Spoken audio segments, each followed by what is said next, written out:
সাইয়েদনা আদম আলাইহিসসালাম থেকে শুরু করে নূহ আলাইহিসসালাম পর্যন্ত টানা 1000 বছর পর্যন্ত পৃথিবীতে শিরকের সূচনা বা উৎপত্তি হয়নি। বেসিকলি নূহ আলাইহিসসালামের জামানাতেই এই পৃথিবীতে সর্বপ্রথম শিরকের সূচনা হয়েছিল।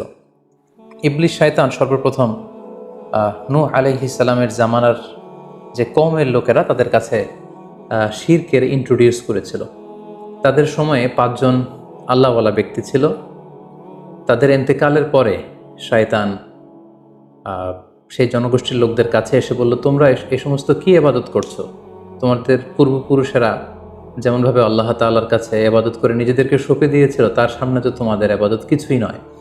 তোমরা একটা কাজ করো, তোমাদের 5 জন আধ্যাত্মিক পুরুষ বা আল্লাহর প্রিয় বান্দাদের 5টি মূর্তি তৈরি করে তোমরা তোমাদের ইবাদতগাহের পাশে রাখো। ফলে তাদের চেহারা দেখলে তাদের বেশি বেশি ইবাদতের কথা তোমাদের স্মরণ হবে এবং তোমরা আল্লাহ তাআলার ইবাদত করার ব্যাপারে বেশি আগ্রহী হবে। তারা এই শয়তানের মুখরোচক চমৎকার এই কথা শুনে তাদের শ্রেষ্ঠ 5 জন সন্তান বা আল্লাহওয়ালা 5 জন ব্যক্তির 5টি মূর্তি তৈরি করে তাদের ইবাদত গাহের ভেতরে তারা স্থাপন করলো।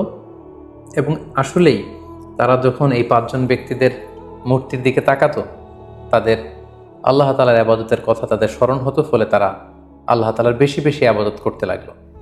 এই জেনারেশন এভাবেই বেশি বেশি আল্লাহ তাআলার ইবাদতের মধ্য দিয়ে তারা পার করতে লাগলো। কিন্তু পরবর্তী জেনারেশন যখন আসলো, শয়তান তাদের কাছে এমনভাবে কুমন্ত্রণা বা টেম্পটেশন দিল, ফলে ওই প্রজন্ম তারা আল্লাহ তাআলার এক আল্লাহর ইবাদতকে ভুলে গিয়ে এই 5 জন শ্রেষ্ঠ আল্লাহর ওয়ালির মূর্তির সামনে দাঁড়িয়ে সেখানেই তারা মানত করতে শুরু করলো এবং এক আল্লাহর ইবাদত বাদ দিয়ে সেই মূর্তিগুলোর ইবাদত শুরু করে দিল। এভাবেই সাইয়েদনা নূহ আলাইহিসসালামের জামানাতে সর্বপ্রথম শিরকের সূচনা হয়। পবিত্র কালামুল্লাহ মাজিদে আল্লাহ তাআলা এই ঘটনাটি এভাবে উল্লেখ করেছেন যে নূহ আলাইহিসসালামের জামানায় যারা নেতৃত্ব স্থানীয় ছিল তারা সাধারণ লোকদেরকে উদ্দেশ্য করে বলতো, ওয়াকালু লা তাযারুন্না আলিহাতাকুম ওয়ালা তাযারুন্না ওয়াদ্দাম ওয়ালা সুওয়াআ ওয়ালা ইয়াগুসা ওয়া ইয়াউকা ওয়া নাসরা। অর্থাৎ আমাদের যে 5 জন বিখ্যাত ব্যক্তি তাদের নাম ছিল ওয়াদ্দান, সুওয়াআন, ইয়াগুস, ইয়াউক এবং নাসর। তোমরা এদের ইবাদত ছেড়ে দিও না, বরং তোমরা এদের উপাসনা করতে থাকো। ফলে এই আয়াত প্রমাণ করে যে নূহ আলাইহিসসালামের জামানাতে সর্বপ্রথম শিরকের উৎপত্তি হয়েছিল।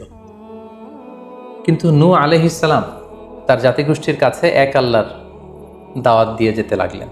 তিনি বলতে আরম্ভ করলেন, ইয়া কওমি আবুদুল্লাহ মা লাকুম মিন ইলাহিন গায়রুহু আফালা তাত্তাকুন। হে আমার জাতিগোষ্ঠীর লোকেরা, হে আমার জনগোষ্ঠীর লোকেরা, তোমাদের কি হলো?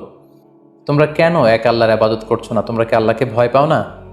এবং তিনি বললেন যে আল্লাহ তাআলা আমাকে তার বাণী বাহক হিসেবে, প্রেরিত রাসূল হিসেবে তোমাদের কাছে পাঠিয়েছেন। এই যে আমি তোমাদেরকে তাওহীদের বা এক আল্লাহর ইবাদতের দিকে দাওয়াত দিচ্ছি, এজন্য তো আমি কোনো পারিশ্রমিক তোমাদের কাছে চাচ্ছি না, বরং তোমরা যেভাবে শিরক করে যাচ্ছ, এক আল্লাহ ছাড়া মূর্তির পূজা করে যাচ্ছ, ইন্নী আখাফু আলাইকুম আযাবা ইয়াউমিন আযীম, আমি তোমাদের উপর কঠিনতম আযাব আসার আশঙ্কা করছি। সো তোমরা শিরক ছেড়ে দিয়ে, মূর্তি পূজা ছেড়ে দিয়ে, পৌত্তলিকতা ছেড়ে দিয়ে এক আল্লাহ তাআলার ইবাদতের দিকে ফিরে আসো। নূহ আলাইহিসসালাম যখন তার জাতিগোষ্ঠীর লোকদের কাছে তাওহীদের দাওয়াত বা এক আল্লাহর ইবাদতের দাওয়াত দেয়া শুরু করলেন, তার জাতির লোকেরা, তার কওমের লোকেরা নানা ধরনের টাল বাহানা, অজুহাত এবং বিভিন্ন ধরনের যুক্তি তারা স্থাপন করতে শুরু করলো। তাদের প্রথম যুক্তি ছিল যে, হে নূহ, কেন আমরা তোমার দাওয়াতে সাড়া দেব? কারণ সমাজের নিম্ন শ্রেণীর লোকেরা হচ্ছে তোমার অনুসারী। আরাযিলুনা বাদিয়ার রাই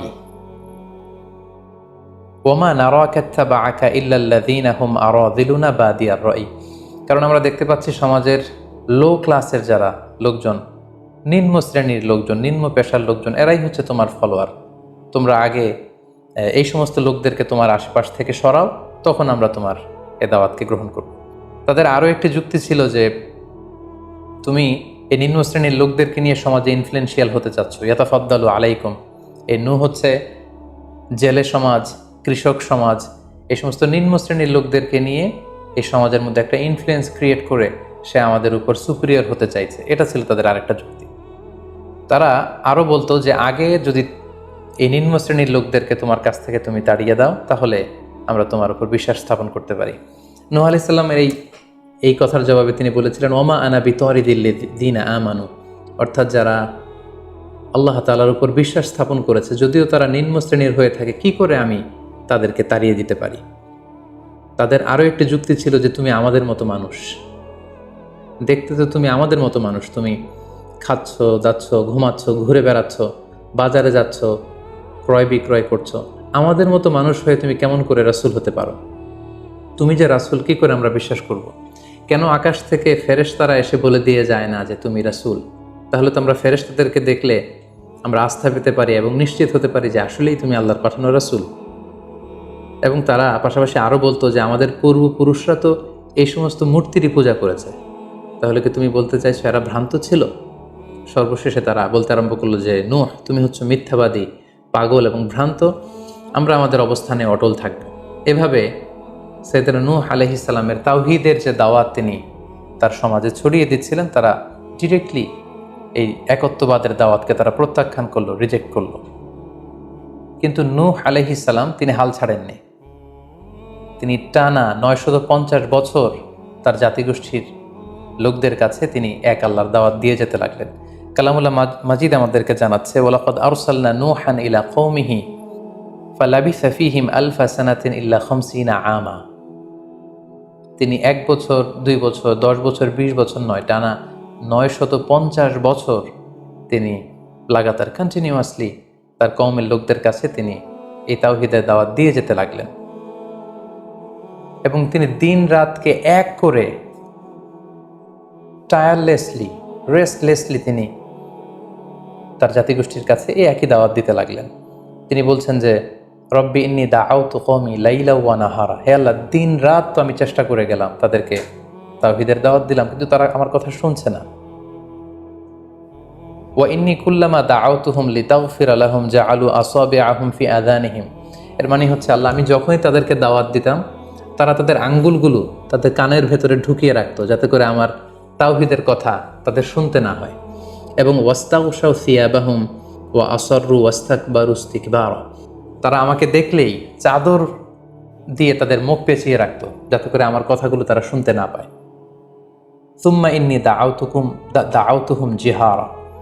আমি, নূহ আলাইহিস সালাম বললেন, আল্লাহ, আমি দাওয়াতি কাজ করার কোনো মাধ্যমই তো বাকি রাখিনি।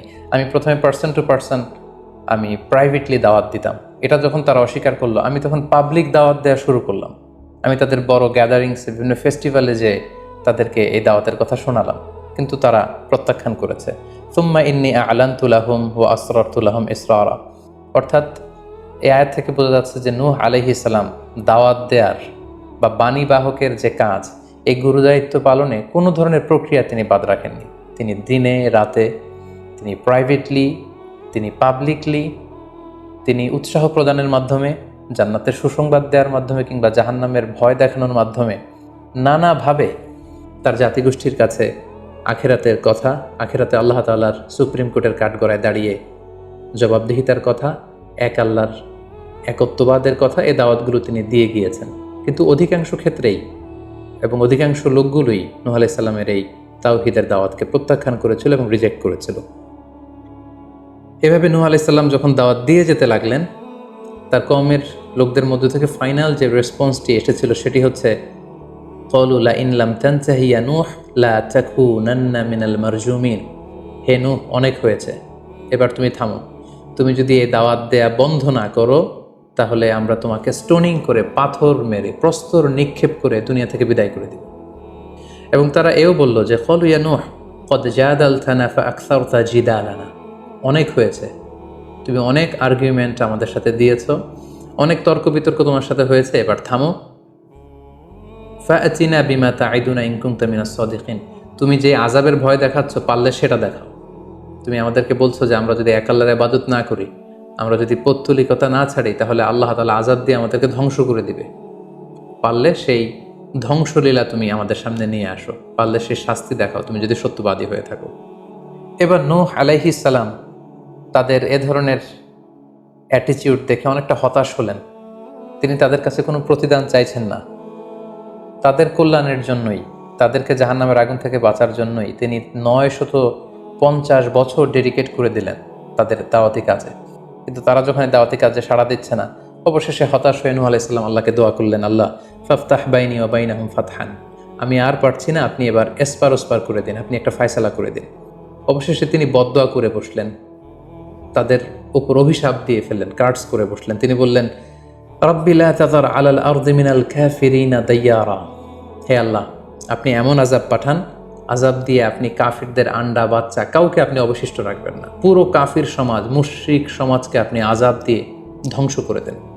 যদি আপনি তাদেরকে বাঁচিয়ে রাখেন তাহলে তারা বিশ্বাসীদেরকেও সংক্রামিত করবে এবং তাদের অনাগত প্রজন্ম তারা পাপাচারী হয়ে এই পৃথিবীতে তারা ফাসাদ সৃষ্টি করবে। নূহ আলাইহিস সালাম যখন এরকম বদদোয়া করলেন, আল্লাহ তাআলা নূহ আলাইহিস সালামের এই অভিশাপ বা বদদোয়াকে কবুল করলেন এবং তিনি নূহ আলাইহিস সালামকে জানিয়ে দিলেন, নূহ, তোমার কথা মতো আমি এবার এটার একটা শেষ দেখে ছাড়বো এবং আমি পৃথিবীতে আযাব পাঠাবো। সে আযাবটি হচ্ছে ভয়ঙ্কর ধরনের বন্যা হয়ে যাবে, গোটা পৃথিবীতে মহাপ্লাবন ঘটবে।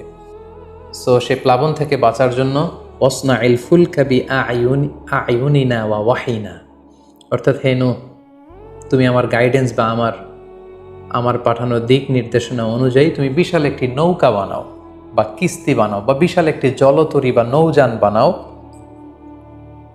যাতে করে এই মহাপ্লাবন থেকে বাঁচার জন্য তুমি বিশ্বাসীদেরকে নিয়ে এই নৌযানে, এই কিস্তিতে, এই জাহাজে বা এই জলতরীতে, এই নৌকাতে তোমরা আশ্রয় নিতে পারো। আল্লাহ তাআলার পক্ষ থেকে এই আদেশ যখন আসলো, সাইয়েদনা নূহ আলাইহিস সালাম বিশ্বাসীদেরকে নিয়ে বিশাল এক জলতরী বা নৌকা বা বিশাল এক জাহাজ তিনি তৈরি করলেন। নূহ আলাইহিস সালামের কওমের মুশরিক লোকেরা যখন এই জাহাজ বা নৌকা বানাতে দেখলো, তারা হাসাহাসি শুরু করে দিল। কোরআন বলছে, ওয়া কুল্লামা মাররা আলাইহি মালাউম মিন কওমিহি সাখিরু মিন, তারা যখনই নৌকা বানানো, এই কিস্তি বানানো, এই বিশাল জলতরী বানাতে দেখলো, তারা ঠাট্টা বিদ্রুপ করলো। তারা বলল, নূহ, এই মরুভূমির মাঝখানে কোথায় তুমি এই নৌকা চড়াবে? তোমরা যেহেতু নৌকা বানাচ্ছ, পারলে একটা সাগরও বানিয়ে নাও, যাতে করে তোমাদের এই নৌকাকে, এই জাহাজকে তোমরা ভাসাতে পারো। সাইয়েদনা নূহ আলাইহিস সালাম এবং বিশ্বাসীরা আল্লাহ তাআলার উপর অটল থেকে আল্লাহ তাআলার দেয়া দিক নির্দেশনা অনুযায়ী তারা বিশাল নৌকা তৈরি করে ফেললেন। এ পর্যায়ে আল্লাহ তাআলা নূহ আলাইহিস সালামকে জানালেন যে মহাপ্লাবনের জন্য নূহ, তুমি অপেক্ষা করতে থাকো এবং এই প্লাবনটা হবে 40 দিন লম্বা, 40 days long, and the entire world will be drastically flooded. গোটা বিশ্বের এমন কোনো জায়গা থাকবে না, আনাচে কানাচে গোটা বিশ্বটা এই মহাপ্লাবনের আওতায় এসে পৃথিবীর সব প্রাণীগুলো মারা যাবে। সো তুমি কি করে বুঝবে যে আমি কখন এই মহাপ্লাবন পৃথিবীতে দিচ্ছি? সেটার একটা সাইন হচ্ছে, তুমি যখন চুলার ভেতর থেকে ফুরফুর করে কলকল করে পানি বেরোতে দেখবে, তখনই বুঝবে যে সে টাইমটা চলে এসেছে। তখন তুমি হাত্তা ইদা জা আমরুনা বা ফারাত তান্নুর, চুলার ভেতর থেকে আগুনের বিপরীতে পানি ছুটতে আরম্ভ করবে, তখনই বুঝবে যে সে সময়টা চলে এসেছে, মহাপ্লাবনের সময়টা একেবারে ঘনিয়ে এসেছে।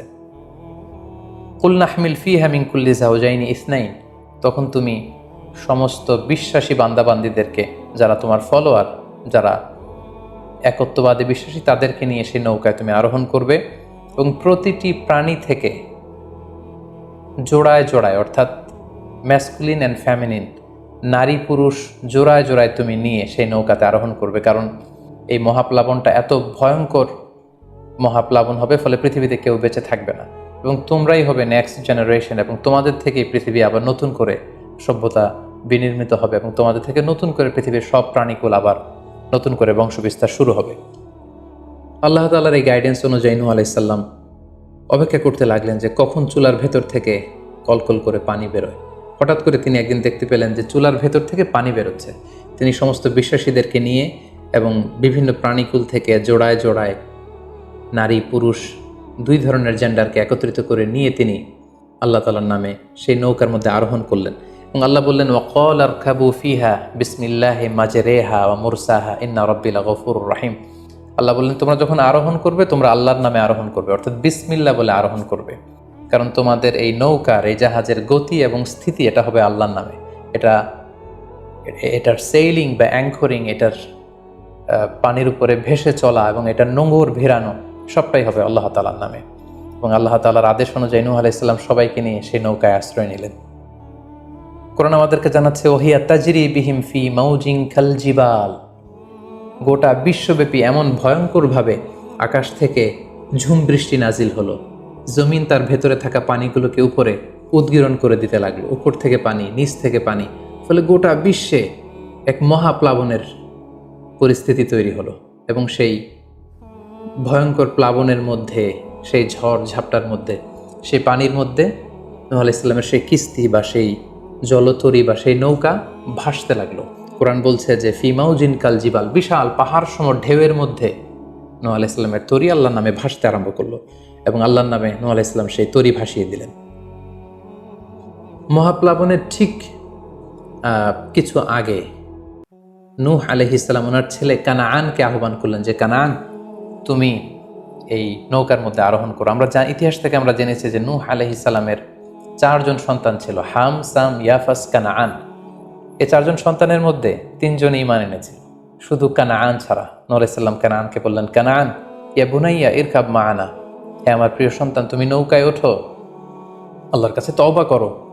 কিন্তু কানাআন নূহ আলাইহিস সালামের এই আহ্বানের প্রত্যুত্তরে তিনি বলেছিলেন, আমি নৌকায় উঠবো না, সাআওয়ি ইলা জাবালিন ইয়াসিমুনি মিনাল মা, আমি পাহাড়ের চূড়ায় যেয়ে দাঁড়াবো, পাহাড় আমাকে পানি থেকে বাঁচাবে, কারণ এই বন্যার পানি তো পাহাড় পর্যন্ত পৌঁছতে পারবে না।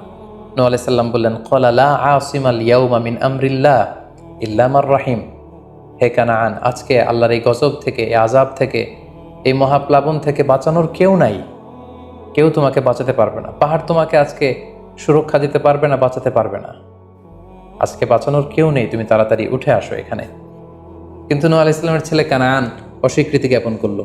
কোরআন বলছে, ওয়াহালা বাইনাহুমাল মাউজু ফাকানা মিনাল মুগরাকিন, বাবা আর ছেলের মধ্যে যখন এ ধরনের কথা চলছিল, হঠাৎ করে বিশাল এক সাগরের ঢেউয়ের ধাক্কা এসে নূহ আলাইহিস সালামের সন্তান কানাআনকে পানির মধ্যে ডুবিয়ে দিল। তাহলে এই আয়াত থেকে বুঝলাম কানাআন যারা ডুবে গিয়েছিল তাদের অন্তর্ভুক্ত হয়েছিল। এবং মজার ব্যাপার হচ্ছে, নূহ আলাইহিস সালামের স্ত্রীও এই মহাপ্লাবন থেকে বাঁচতে পারেনি। সেও ঈমান না আনার কারণে যারা ধ্বংস হয়েছিল, যাদের সলিল সমাধি হয়েছিল মহাপ্লাবনের পানির মধ্যে, নূহ আলাইহিস সালামের স্ত্রীও সেখানে নিহত হয়েছেন। এখন একটি প্রশ্ন এসে দাঁড়ায়, সেটি হচ্ছে যে এটা কি একটা গ্লোবাল ডিজাস্টার ছিল কিনা? এটা কি ইরাকের সেই সাউদার্ন পার্টেই শুধু এই বন্যাটা হয়েছিল, না গোটা বিশ্বব্যাপী হয়েছিল? এ নিয়ে ঐতিহাসিকদের মধ্যে অনেক ধরনের মতামত পাওয়া যায়। তবে একটা বড় সংখ্যক ঐতিহাসিক মুআররিখুন তারা বলেছেন যে ইট ওয়াজ এ গ্লোবাল ডিজাস্টার।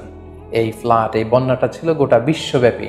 কারণ আল্লাহ তাআলা কোরআনে বলেছেন, নূহ আলাইহিস সালামের বদদুয়ার কথা বলেছেন। নূহ আলাইহিস সালাম বলেছেন যে রব্বি লা তাযার আলাল আরদি মিনাল কাফিরিনা দাইয়ারা, হে আল্লাহ, এই জমিনে একজন কাফিরকেও আপনি বাঁচিয়ে রাখবেন না। সো এই আর্থ শব্দটা প্রমাণ করে তিনি গোটা বিশ্বের দিকে ইঙ্গিত করেছেন। এবং আল্লাহ যখন জমিনকে ইঙ্গিত করেছেন, ইয়া আরদুবলাই, হে পানি তুমি নিচের দিকে চলে যাও। ফলে এই আর্থ দ্বারা বোঝা যাচ্ছে যে শুধু ইরাকের সেই সাউদার্ন ইরাকের কুফা শহরের পাশেই এই বন্যাটা লিমিটেড বা সীমিত ছিল না, বরং এই ডিজাস্টারটা ছিল একটা গ্লোবাল ডিজাস্টার। গোটা বিশ্বব্যাপী মহাপ্লাবনের পানিতে গোটা বিশ্বের সব সয়লাভ হয়ে গিয়েছিল। 40 দিন এই বন্যাটা কন্টিনিউ করেছে এবং 40 দিনের এই সময়ে মহাপ্লাবনে যত কাফির, মুশরিক এবং নূহ আলাইহিস সালামের সময়কালের যত মুশরিক এবং অবাধ্য লোকেরা ছিল, সবাইকে আল্লাহ তাআলা এই বন্যার মাধ্যমে ধ্বংস করেছেন। 40 দিন পর আল্লাহ তাআলা আদেশ করলেন, ইয়া আরদু বুলাঈ মাআকি ওয়া ইয়া সামাউ আকলিঈ, অর্থাৎ হে আকাশ, তুমি বৃষ্টি বর্ষণ করা এবার স্টপ করো, এবার বন্ধ করো। এবং জমিনকে বললেন, জমিন, তুমি যে মাটির ভেতর থেকে পানি বের করছিলে, এই পানি বের করা বন্ধ করে তুমি ভূপৃষ্ঠের উপরে থাকা পানিগুলোকে গিলে ফেলো। ওয়াগীদাল মা, ফলে আল্লাহ তাআলার আদেশের সাথে সাথে পানি বর্ষণ এবং পানি জমিনের ভেতর থেকে বের হয়, এটা বন্ধ হলো। ওয়াস্তাওয়াত আলাল জুদি, নূহ আলাইহিস সালামের এই বিশাল জলতরী বা কিস্তি বা নৌকা জুদি পাহাড়ে যেয়ে থামল। জুদি পাহাড়ে এই তরীর নোঙর ভিড়ল। এখন জুদি পাহাড়টা কোথায়? কিছু কিছু ঐতিহাসিকরা বলেছেন যে ইরাকের মোসেল শহরে একটি বিশাল মাউন্টেন রেঞ্জ রয়েছে, সেই পাহাড়ের একটা অংশের নাম হচ্ছে জুদি পাহাড়। কোনো কোনো ঐতিহাসিকগণ বলেছেন এই জুদি পাহাড়টি আর্মেনিয়াতে অবস্থিত। অনেক ঐতিহাসিকগণ মত প্রকাশ করেছেন যে এটি ইরাকেও নয়, এটি আর্মেনিয়াতেও নয়, বরং এটি তুরস্কের একটি পাহাড়। এবং তারা বিশাল বড় একটি নৌকার খণ্ড দিয়ে ঐতিহাসিকভাবে অনেকেই প্রমাণ করতে চেয়েছেন যে নূহ আলাইহিস সালামের সেই কিস্তির কিছু অংশ আজও সেই পাহাড়ের মধ্যে রয়ে গিয়েছে। সেই জুদি পাহাড়ে যখন এই নৌকাটি ভিড়ল, আল্লাহ তাআলা তখন নূহ আলাইহিস সালামকে আদেশ করলেন, ইহবিত বিসালামিন মিন্না, তুমি এবার শান্তির সাথে সেফলি সাউন্ডলি তুমি এবার সেই জুদি পাহাড়ে তোমরা নামো। ও বারাকাতিন আলাইক, তোমাদের উপর আমার পক্ষ থেকে বারাকা ব্লেসিং থাকবে। ও আলা উম্মামিম মিম্মান মাআক, এবং তোমার সাথে যারাই আছে সবার জন্য আমার পক্ষ থেকে ব্লেসিং থাকবে। এবং এই বিশাল মহাপ্লাবন থেকে যে আমি তোমাদেরকে বাঁচিয়ে দিয়েছি, শুকরিয়া স্বরূপ তোমরা সবাই পড়ো আলহামদুলিল্লাহ। ফাকুল আলহামদুলিল্লাহ। কোরআন বলছে যে তারা সবাই আল্লাহর প্রশংসা করে সেখান থেকে নেমে আসলো এবং নূহ আলাইহিস সালামকে আল্লাহ তাআলা শিখিয়ে দিলেন, নূহ এবার তুমি পড়ো রব্বি আনজিলনি মুনজালান মুবারাকান ওয়া আনতা খায়রুম মুনজিলিন, অর্থাৎ হে আল্লাহ আপনি এমন জায়গায় আমাদেরকে অবতরণ করুন যে জায়গাটা আমাদের জন্য কল্যাণকর, কারণ আপনিই তো উত্তম অবতরণকারী।